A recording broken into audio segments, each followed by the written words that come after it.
Étudions les pronoms relatifs who, which et where.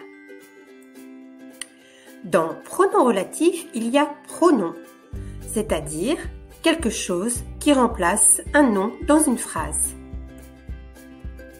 Étudions tout d'abord la différence entre who et which. Prenons un exemple. During the holidays, I saw my cousin who lives in Quebec City. Who est le sujet de lives et remplace my cousin qui est donc une personne. Un autre exemple. My cousin lives in Quebec, which is a Canadian city.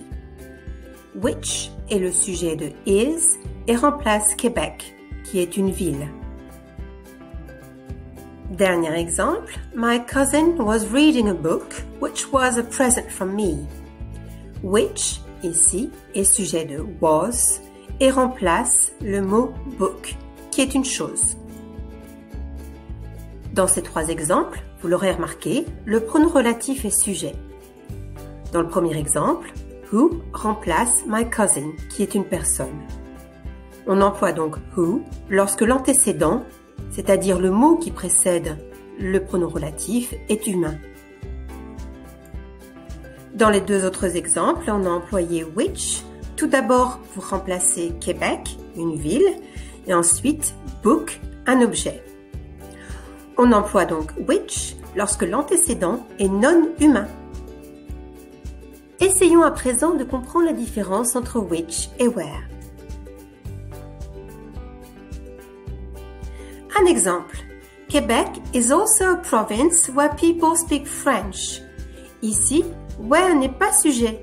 Il est complément de lieu et remplace a province.